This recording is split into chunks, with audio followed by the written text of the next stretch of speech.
ऐसे ही लेट हो गया मत करो, 6 बज रहा है। हाँ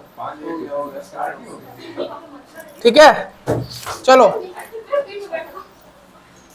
शेयर्स वाला चैप्टर यहाँ पे कौन कौन कर लिया पहले वो बता दो मेरे को।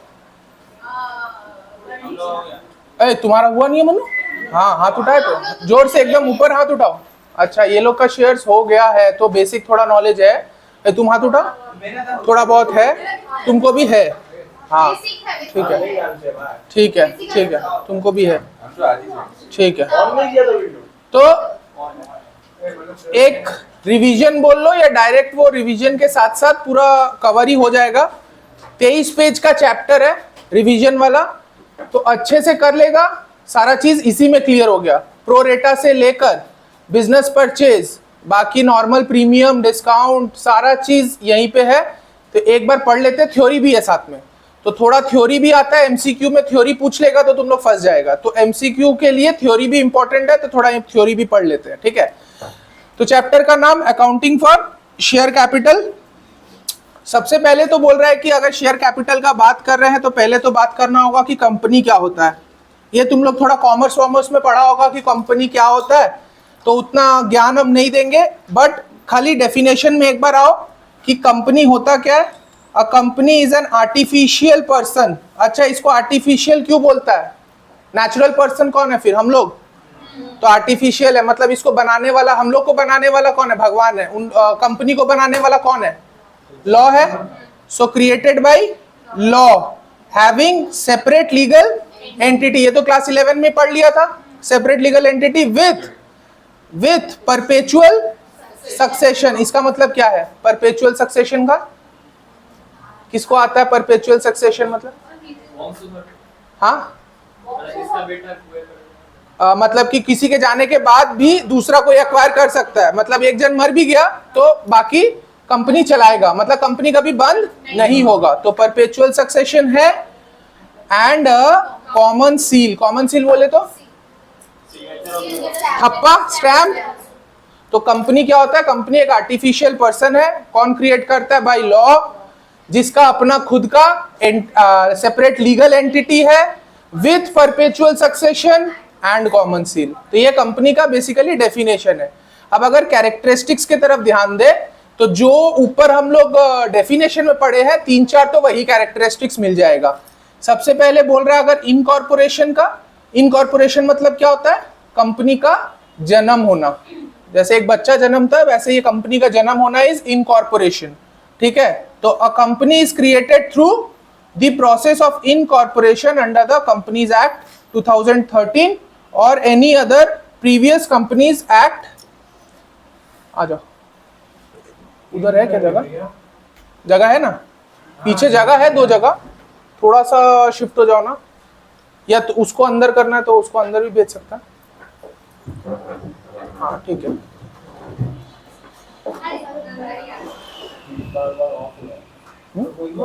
स्क्रीन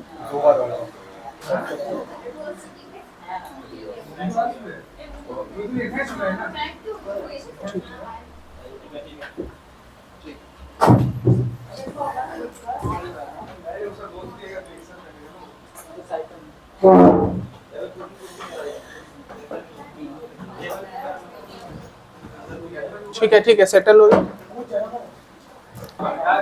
हाँ इसको बाहर कर देंगे ठीक है।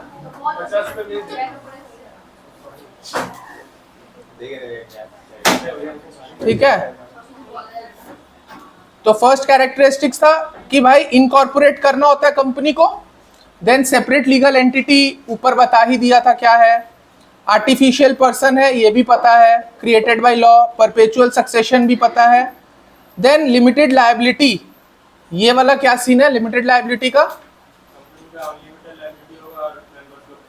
लिमिटेड लायबिलिटी होगा तो means the members of a company are liable only to the extent of value of shares subscribed by them or amount guaranteed to be paid at the time of winding up in case of the companies limited by guarantee। तो बोलता है कि members का जो liability है वो limited रहता है। और कहां तक लिमिटेड रहता है कि भाई जितना पैसा गारंटी कंपनी अगर तो जितना गारंटी दिया था उतना तक लिमिटेड। अगर शेयर कैपिटल वाला कंपनी है तो जितना का शेयर्स लिया था बस उतना तक का ही उसका लायबिलिटी रहेगा। मतलब अगर वो 10,000 का शेयर है लिया है तो बस 10,000 ही कंपनी मांग सकता है, उससे ज्यादा नहीं मांगेगा, लिमिटेड लायबिलिटी है। अगर ट्रांसफरेबिलिटी ऑफ शेयर्स का बात करें तो shares of a company other than a private company are freely transferable. तो अगर पूछेगा कि भाई प्राइवेट शेयर्स का प्राइवेट कंपनी का शेयर्स ट्रांसफर हो सकता है क्या? नहीं हो सकता। प्राइवेट शेयर का नहीं हो सकता, प्राइवेट कंपनी का नहीं हो सकता, खाली पब्लिक कंपनी का हो सकता है। क्योंकि पब्लिक कंपनी का शेयर्स कहां पे ट्रेड होता है? स्टॉक मार्केट में, ठीक है ना। उसका तुम लोग बाई सेल कर सकता है, बट प्राइवेट कंपनी का तुम कभी भी कोई देखेगा नहीं कि स्टॉक मार्केट में उसका कंपनी रजिस्टर हुआ है, ठीक है। देन मैनेजमेंट एंड ओनरशिप तो नॉर्मली है कि भाई मैनेजमेंट एंड ओनरशिप जो है अलग अलग है। Share holders of a company are known as owners of the company. ये तो हम लोग को 11 में ही बताया था कि शेयर होल्डर्स ओनर होता है, ठीक है। And therefore ownership of a company remains with the share holders. To manage the business activities of a company, representatives are chosen who are known as directors. BOD का नाम सुना है, board of directors. तो वो ये लोग होता है, मतलब इसको चुनता कौन है? शेयर होल्डर्स चुनता है कि कौन लोग मेरा मैनेजमेंट का हिस्सेदार बनेगा, ये शेयर होल्डर्स लोग इलेक्ट करेगा, ठीक है। कि ये लोग को हम चुन के बैठाए हैं, ये लोग मैनेजमेंट करेगा पूरा कंपनी का, तो उनको बोला जाता है डायरेक्टर्स। और कॉमन सील तो बताया ही हुआ है। इसका डिफरेंस का आएगा नहीं, ये जब भेज देंगे पीडीएफ तो एक बार जस्ट देख लेना पार्टनरशिप और कंपनी का डिफरेंस। अच्छा, काइंड्स ऑफ पार्टनर कंपनीज बहुत इंपॉर्टेंट है। कितना तरह का कंपनी होता है? फर्स्ट है one person company, OPC. OPC कैसा टाइप का? मतलब इधर एक ही बंदा होगा, वो वही सब मैनेज करेगा। जैसे सोल प्रोप्राइटर होता था, लेकिन वो कंपनी तो नहीं था ना, यहाँ पे सोल प्रोप्राइटर। अच्छा, ये ओपीसी बनाया क्यों है? वन पर्सन कंपनी क्यों लेके आया? वो सोल प्रोप्राइटर ही रहने देता, वहां पे भी तो एक ही आदमी था, यहाँ पे भी एक ही आदमी मैनेज कर रहा है। तो ओपीसी बनाने का क्या लॉजिक होगा? Business expansion. देखो, छोटा जो सोल प्रोप्राइटर है ना, वो एक लिमिट तक ही ग्रो कर पाता है। जब तुम उसको कंपनी का कैरेक्टरिस्टिक्स दे देता है तो वो और आगे एक्सपैंड कर पाता है अपने आप को। तो वन पर्सन कंपनी में बोला है, one person company means a company which has only one person as member and it is governed by, ये तुम लोग का काम का नहीं है। तो such company should have at least one director but not more than 15 directors. मतलब मिनिमम तो एक होना ही चाहिए, 15 से ज्यादा डायरेक्टर वन पर्सन कंपनी में नहीं हो सकता। अच्छा, प्राइवेट कंपनी, ये तो बोल देगा कि private company is a company which is not a public company. ये वाला डेफिनेशन बहुत बार पढ़ा होगा। तो यहाँ पे बोला it is a company which has a minimum paid up share capital as may be prescribed and by its articles of association. अब उसमें बोला 3 चीज। पहला, restricts the right to transfer it shares. ऊपर ही पढ़ के आए थे कि प्राइवेट कंपनी का शेयर्स ट्रांसफर नहीं हो सक रहा है। और उसके बाद एक्सेप्ट, सेकंड बोला except in case of one person company limits the number of its members excluding it present और पास्ट एम्प्लॉइज मेंबर्स टू 200। ये हम लोग पढ़े थे कि मिनिमम 2 आदमी चाहिए होता है प्राइवेट कंपनी के लिए और मैक्सिमम 200 तक जा सकता है। अगर 200 के ऊपर चला गया तो मतलब मान लो 200 था, अब 201 होने जा रहा है, तो क्या करे? वो प्राइवेट रहा तो फिर उसको कन्वर्ट करना होगा खुद को पब्लिक में, ठीक है। ये वाला उतना काम का नहीं है। थर्ड, सबसे बड़ा बात, prohibits any invitation to public to subscribe for any securities of the company. मतलब जैसा पब्लिक कंपनी अपना शेयर्स इशू करता है, ये लोग शेयर्स नहीं इशू कर पाएगा, प्रोहिबिट करता है, लॉ इसको मना करता है कि भाई तुम लोग शेयर्स इशू नहीं कर पाओगे क्योंकि तुम लोग प्राइवेट कंपनी हो, ठीक है। अच्छा, it is a company which should have at least 2 directors but not more than 15 directors and also the name of such company ends with the word private limited. Pvt LTD देखते हैं हम लोग बहुत जगह, और अगर पब्लिक हुआ तो सिर्फ एलटीडी, ठीक है। और पब्लिक कंपनी का बोला है कि public company is a company आ गया which is not a private company. Second बोला जिसका minimum paid up share capital होगा जो कि गवर्नमेंट प्रेस्क्राइब कर देगा, and is a private company being subsidiary of a company which is not a private company. मतलब क्या बोला कि ये एक प्राइवेट कंपनी होगा being subsidiary of a company which is not a private company. मान लो एक कंपनी है, ए कंपनी, ये ए कंपनी का एक सब्सिडियरी है। सब्सिडियरी मतलब पता है किसी को? होल्डिंग और सब्सिडियरी नहीं, होल्डिंग कंपनी का भी नहीं मतलब पता।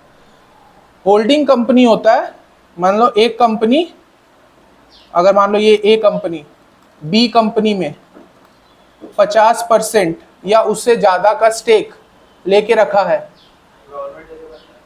हाँ, जैसे गवर्नमेंट का बोलता था ना कि 51% गवर्नमेंट का हो गया तो वो गवर्नमेंट कंपनी बन जाता है, तो वैसे ही अगर एक कंपनी किसी दूसरा कंपनी में 50% से ज्यादा का स्टेक अगर ले लेता है तो वो बन जाएगा उसका सब्सिडियरी। मतलब बी बन गया ए का सब्सिडियरी और ए बन गया बी का होल्डिंग। वो होल्ड कर रहा है तो वो होल्डिंग, और जिसको होल्ड कर रहा है वो बन गया सब्सिडियरी मेरा। ठीक है, तो वो बोला कि a public company is a company which is a private company being a subsidiary of a company which is not a private company.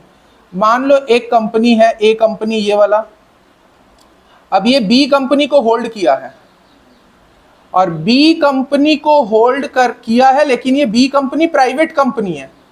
मतलब एक पब्लिक कंपनी किसको होल्ड कर रहा है? प्राइवेट को। लेकिन ये प्राइवेट कंपनी को भी हम क्या मानेंगे? पब्लिक ही मानेंगे। क्यों? क्योंकि इसको होल्ड करने वाला कौन है? पब्लिक ही है ना। तो जब होल्ड करने वाला 50% पावर ही उसके पास है तो हम उसको प्राइवेट का दर्जा देके क्या करें? तो वो भी पब्लिक ही बन जाएगा। ठीक है, तो ये वही बोला है। सो पब्लिक कंपनी मतलब वो कंपनी जो प्राइवेट कंपनी नहीं है, जिसका एक minimum paid up share capital जो प्रेस्क्राइब कर दिया जाएगा, एंड वो कंपनी जिसको कौन होल्ड कर रहा है? कोई पब्लिक कंपनी होल्ड कर रहा है जो कि एक प्राइवेट कंपनी है, वो भी बन जाएगा पब्लिक कंपनी। ठीक है,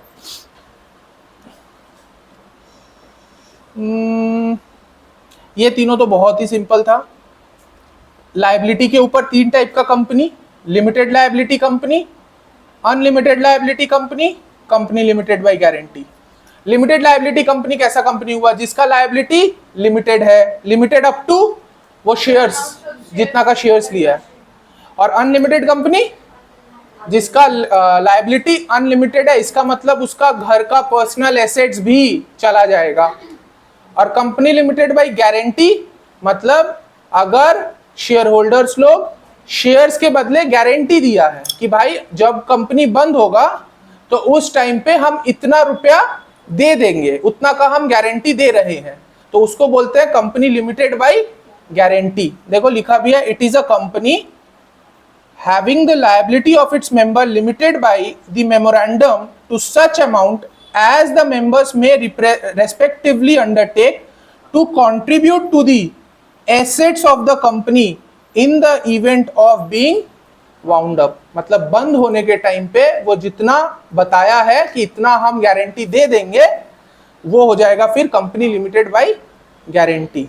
ठीक है, तो अगर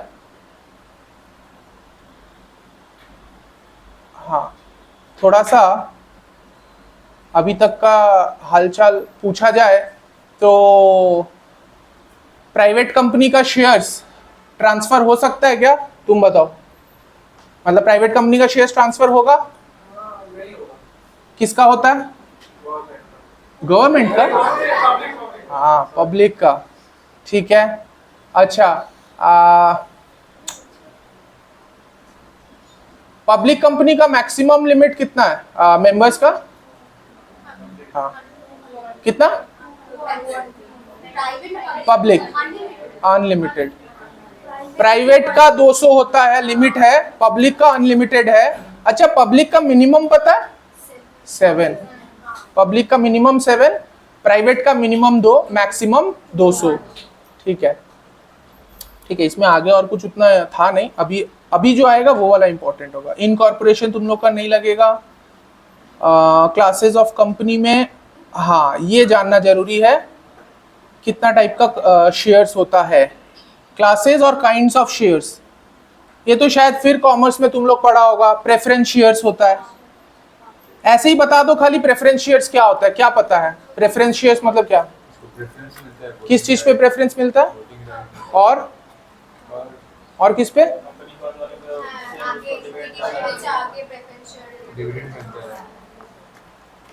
वोटिंग राइट प्रेफरेंस शेयर वाला को नहीं मिलता, इक्विटी वाला को मिलता है वोटिंग। प्रेफरेंस वाला को दो ठो फायदा मिलता है, एक डिविडेंड का और दूसरा कंपनी बंद होने के टाइम पे सबसे पहले लाइन में खड़ा हो जाएगा कि मेरे को कैपिटल मेरा वापस कर दो, ठीक है। तो प्रेफरेंस वाला को ये हो जाता है। और इक्विटी वाला का फिर क्या सीन है? इक्विटी को क्या मिलता है? वोटिंग राइट्स मिलता है। शेयर्स तो इसको भी मिलता है, वोटिंग राइट्स मिलता है। और कैपिटल कंट्रीब्यूशन में मिलेगा लेकिन सबको पे कर देने के बाद, मतलब अपना क्रेडिटर्स भी पे कर दिया, मतलब अपना सारा लायबिलिटीज पे कर दिया, फिर प्रेफरेंस को दे दिया, फिर जो बचा वो हो जाएगा मेरा इक्विटी को जाएगा।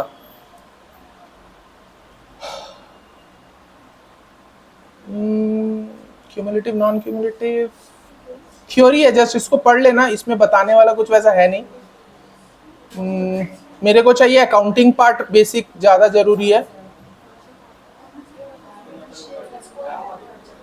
हाँ ये वो टाइप्स ऑफ कैपिटल हम लोग जो पढ़े थे ना, understanding each of the heads. सबसे पहले हम लोग पढ़े थे ऑथराइज्ड कैपिटल। क्या होता है स्वाति ऑथराइज्ड कैपिटल? ऑथराइज्ड, हाँ काम नहीं होता उसका, हाँ लेकिन है क्या चीज वो? किसको पता है ऑथराइज्ड कैपिटल? बोलो। औकात ऑफ द कंपनी, मतलब वो मैक्सिमम कितना पैसा, ये ऑथराइज्ड मींस वो कितना पैसा मैक्सिमम पब्लिक से उठा सकता है, कितना पैसा ले सकता है, तो वो हो जाता है ऑथराइज्ड कैपिटल। तो देखो, it is the amount stated in memorandum of association and such amount is the maximum amount that a company can raise as share capital। क्या हो गया? उसको जला दे क्या? माचिस है क्या?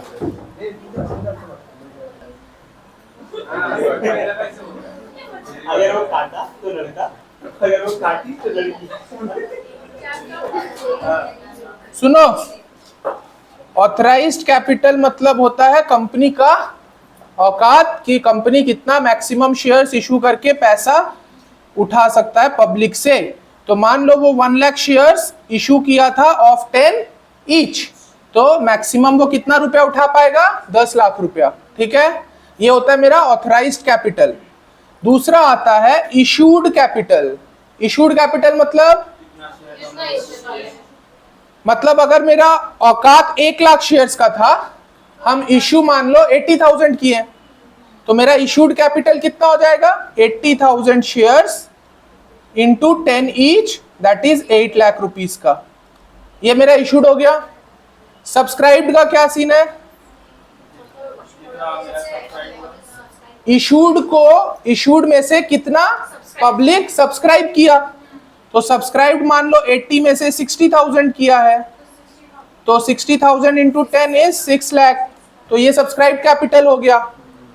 अच्छा, सब्सक्राइब्ड में 2 पार्ट दिया है, एक बोलता है subscribed and fully paid up, एक subscribed and not fully paid up. अब ये फुल्ली पेड अप और नॉट फुल्ली पेड अप का क्या सीन है? बोला है it is a situation where the company has called up the total nominal value of the share and has received the same. मतलब fully paid up क्या होगा कि कंपनी जितना पैसा मांगा था उसको उतना पूरा मिल गया। अगर 10 रुपया करके शेयर था और वो 10 रुपया जो मांगा था पूरा 10 रुपया उसको मिल गया है, तो वो subscribed and fully paid up का पार्ट बनेगा। और अगर subscribed and not fully paid up, not fully paid up मतलब पूरा इधर हो जाएगा एग्जाम। अरे ठीक काउंट कर रहा है आगे। रुक जा ठीक है। बैग थोड़ा इधर करके इधर चापो ना। बैग आ जाओ। Fully paid up, subscribe and fully paid up था कि मान लो 10 का शेयर है और कंपनी 10 रुपया पूरा मांगा और शेयर होल्डर पूरा 10 रुपया दे भी दिया, तो subscribe and fully paid up. लेकिन अगर 10 का शेयर है, कंपनी मांगा 10 और ये लोग दिया है 8, तो इसको subscribed and not fully paid up में जाएगा। मान लो 10,000 शेयर्स था, ठीक है, उसमें से 200 शेयर्स ऐसा था जो लोग फुल्ली पेड अप नहीं किया था, वो लोग 8 रुपया करके ही दिया था, तो subscribed and fully paid up में 10,000 इंटू 10 करके आएगा, और subscribed and not fully paid up में 200 शेयर्स इंटू जितना रुपया नहीं, जितना रुपया दिया है वो वाला ले लेंगे। जैसे 8 ही दिया है तो सिर्फ 8 रुपया, ठीक है, फुल्ली पेड अप नहीं हुआ है। तो subscribed and fully paid up मतलब पूरा पैसा मिल गया, नॉट फुल्ली पेड अप मतलब अभी पूरा पैसा नहीं मिला है, ठीक है। फिर दो और आता है, एक आता है कॉल्ड अप कैपिटल, एक आता है paid up capital. Called up capital मतलब कंपनी जितना पैसा मेरे से मांगा वो होता है कॉल्ड अप कैपिटल। मतलब अगर 10 में से कंपनी अभी सिर्फ 6 रुपया मांगा है तो ये हो गया मेरा कॉल्ड अप कैपिटल, और अगर 10,000 शेयर्स पे मांगा था 6 रुपया करके तो 60,000 रुपया मांगा है, तो that is my called up capital. और पेड अप कैपिटल मतलब अगर 6 मांगा और सिर्फ 4 दिया तो 10,000 इंटू 4। बताओ भाई, कॉल्ड अप पेड अप में कोई इशू है? एक बार रिपीट करो, ऑथराइज्ड कैपिटल क्या होता है? वो मैक्सिमम अमाउंट जो उठा सकते हैं। इशूड शेयर कैपिटल क्या होता है? जितना हम पब्लिक को इशू किए हैं शेयर्स।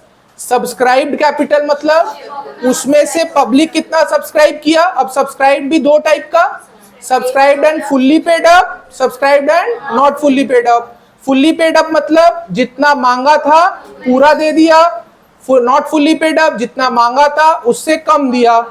उसके बाद आया paid up capital, sorry called up capital. Called up मतलब कंपनी जितना पैसा मेरे से मांगा, और पेड अप कैपिटल हम उसको जितना पैसा दिए, ठीक है। तो ये हो गया टाइप्स ऑफ कैपिटल, और ये डिफरेंस हम अभी नहीं करा रहे। ये भाई इस पे आता है एमसीक्यू और इस पे फंस जाता है तुम लोग कि ये रिजर्व कैपिटल और कैपिटल रिजर्व ऐसे वाला वो देखा ना अक्षय कुमार का ऐसा फुस करता है, तो ये तुम लोग इसमें कंफ्यूज हो जाएगा। रिजर्व कैपिटल क्या और कैपिटल रिजर्व क्या है, खाली इधर उधर कर दिया। रिजर्व कैपिटल किसको बोलते हैं? देखो, it is a part of subscribed capital, मतलब ये सब्सक्राइब्ड कैपिटल का पार्ट है। रिमेनिंग अनकॉल्ड मतलब अभी तक इसको कॉल नहीं किया गया है, मतलब कंपनी नहीं मांगा है पैसा। That a company resolves by a special resolution, मतलब ये जो मीटिंग होता है ना एनुअल जनरल मीटिंग, उसमें रेजोल्यूशंस पास होता है, तो एक स्पेशल रेजोल्यूशन पास करके कि अभी ये पैसा नहीं मांगेंगे, not to call except in the event of winding up of the company. मतलब ये पैसा तभी मांगा जाएगा जब कंपनी बंद हो रहा है। मतलब मान लो 10 में से कंपनी 8 मांग चुका है, कितना मांगना बाकी है? 2, तो ये 2 तब मांगेंगे जब कंपनी बंद होगा। तो ऐसा कैपिटल को क्या बोलेंगे? भूलेगा कभी रिजर्व कैपिटल कि 10 में से अगर 8 दे दिए हैं, कंपनी मांग लिया है, 2 अभी भी छोड़ के रखा है, तो वो 2 रुपया वो मांगेगा जब कंपनी बंद हो रहा है, और ये कैपिटल का नाम है रिजर्व कैपिटल। क्यों नाम क्यों दिया रिजर्व कैपिटल? रिजर्व करके रखा है ना, कब यूज करेंगे? जब कंपनी बंद होगा, ठीक है। अच्छा, फिर आता है कैपिटल रिजर्व, थोड़ा नाम में बदला बदली। It is a type of reserve which is created out of capital profits and is not free for distribution as a dividend.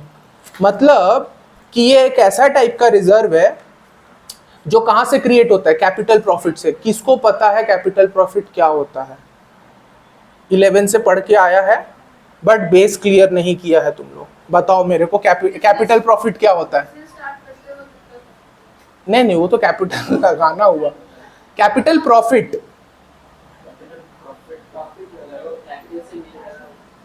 नहीं, कैपिटल से मतलब कैसा, क्या प्रॉफिट? नहीं, कैसा? हाँ ठीक है, लेकिन ये कैपिटल प्रॉफिट क्या चीज है? कैपिटल प्रॉफिट हो जाएगा, मान लो तुम्हारा कोई एसेट वेसेट बिक्री किया, उस पे आ गया प्रॉफिट, तो ऐसा टाइप का प्रॉफिट हो जाता है कैपिटल प्रॉफिट। तो बोल रहा है कि ये सब को ना फ्रीली डिस्ट्रीब्यूट नहीं किया जा सकता, मतलब बाकी रिजर्व्स को तुम डिस्ट्रीब्यूट कर देता है डिविडेंड के तौर पे। डिविडेंड क्या होता है? शेयर पे एक्स्ट्रा पैसा जो देता है, और डिविडेंड हम रिजर्व से ही बांटते हैं। लेकिन ये ऐसा रिजर्व है ना, कैपिटल रिजर्व ऐसा रिजर्व है जिससे डिविडेंड बांटा नहीं जा सकता। इसको खाली कैपिटल लॉसेस के साथ एडजस्ट कर सकते हैं, ठीक है? मतलब कैपिटल प्रॉफिट हुआ है तो कभी कभी कैपिटल लॉस भी तो हो सकता है, तो जो प्रॉफिट है वो लॉस के साथ सेट ऑफ कर सकते हैं, लेकिन इसको डिस्ट्रीब्यूट नहीं कर सकते। तो देखो डिफरेंस बहुत अच्छे से दिया होगा कि देखो रिजर्व कैपिटल का क्या बोला है, it is not compulsory to have reserve capital. भाई कंपनी का मन है, अगर वो चाहता है कि 2 रुपया रिजर्व रख ले, कंपनी जब बंद होगा तब मांगेंगे तो मांगो, अगर वो चाहता है मेरे को अभी चाहिए तो वो पूरा मांग लेगा। तो ये कंपल्सरी नहीं होता है, लेकिन it is considered appropriate to transfer capital profits to capital reserve, कि जो कोई भी कैपिटल प्रॉफिट अगर आपको होता है तो आप उसको कहां ट्रांसफर कर दीजिए? कैपिटल रिजर्व में। और एक चीज याद होगा तुम लोग को, वो फोरफिटेड शेयर्स को तुम लोग forfeited shares account debit to capital reserve में डालता था, तो ये भी एक टाइप का कैपिटल प्रॉफिट है, शेयर्स से मिलता हुआ जो पैसा प्रॉफिट कमाया तुम, क्योंकि वो पैसा तुम मार के रख लिया था ना, वो बंदा धोखा देके चला गया तो तुम वो पैसा साइड कर लिया था, ठीक है? हाँ ये देखो राइटिंग ऑफ जो बोल रहे थे, it can not be used for writing off capital losses. ये आएगा एमसीक्यू में कि भाई, एमसीक्यू में बोलो या ट्रू फॉल्स में बोलो कि भाई कैपिटल रिजर्व को, वो बोल देगा कि reserve capital is used, reserve capital is used for writing off capital losses. True बोलेगा कि फॉल्स बोलेगा? क्योंकि रिजर्व कैपिटल आप यूज नहीं कर सकते कैपिटल लॉस को एडजस्ट करने के लिए। आप किसको यूज कर सकते हो? कैपिटल रिजर्व को, ठीक है? So it is use to write off capital losses, ठीक है? तो रिजर्व कैपिटल नहीं यूज करना, कैपिटल रिजर्व यूज करना है for writing off capital losses. Disclosure, भाई साहब बैलेंस शीट में कभी भी रिजर्व कैपिटल का डिस्क्लोजर नहीं होता है, it is not disclosed in the balance sheet of the company.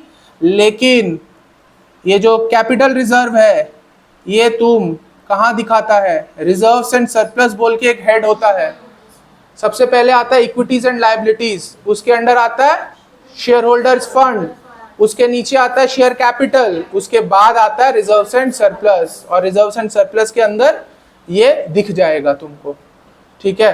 तो भाई रिजर्व कैपिटल और कैपिटल रिजर्व का डिफरेंस एकदम फुल क्लियर, पक्का? तो ठीक है, बीच में आएंगे पूछेंगे।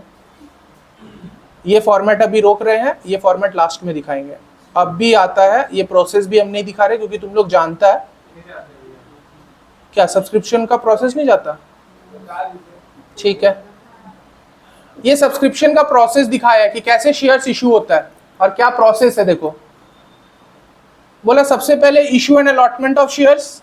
क्या होगा? इशू ऑफ अलॉटमेंट कैसे होगा? बोला applicant deposit application money and applications with designated bank. मतलब हम लोग को क्या करना पड़ता है? सबसे पहले एप्लीकेशन करते हैं ना हम लोग, एंट्री क्या पास करता है? वो एप्लीकेशन का पहले एंट्री पास करता है,